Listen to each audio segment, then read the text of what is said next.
Hi friends, ரொம்ப நாள் எல்லாரும் நம்ம கிட்ட கேட்டுட்டு இருந்தாங்க F1 கார் எப்ப ரீஸ்டாக் பண்ண போறீங்கன்னு.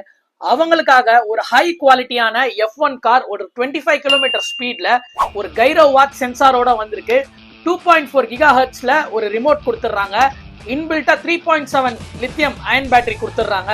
அதுக்கப்புறம் காரோட ஸ்பெக்ஸ் என்னன்னு பாத்தீங்கன்னா 360 டிகிரி ரொட்டேஷன் வீல் இருக்கு.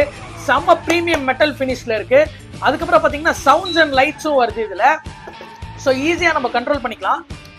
சவுண்ட் ஃபீச்சர்ஸும் இருக்கு, ஸ்டார்ட் பட்டன் இருக்கு, செம்ம குவிக் அண்ட் ஸ்டர்டியா இருக்கு. நீங்க பார்க்கலாம், ஆன் பண்ணி காட்டுறேன். செம்மையா இருக்கு. லெஃப்ட் அண்ட் ரைட் டர்னு, லைட்ஸும் ஆன் பண்ணி ஆஃப் பண்ணிக்கலாம். இப்படி நீங்க பார்க்கலாம். நிறைய கஸ்டமர்ஸ் நம்ம கிட்ட இந்த காரை பத்தி தான் கேட்டுட்டு இருந்தீங்க. கீழே F1 கமெண்ட் பண்ணுங்க. உங்க இன்பாக்ஸ்க்கு இதோட பிரைசிங் டீடைல்ஸ் அண்ட் ஸ்பெக்ஸ் நாங்க ஷேர் பண்றோம். இதை வாங்கணும்னா டைரக்டா எங்க வெப்சைட்ல ஆர்டர் பிளேஸ் பண்ணிக்கலாம். வாட்ஸ்அப்ல டிஎம் பண்ணி புக் பண்ணிக்கலாம். எங்க ஸ்டோரை விசிட் பண்ணியும் வாங்கிக்கலாம். இதோட பிளேயிங் வீடியோ கீழே ஷேர் பண்றேன். தேங்க்யூ.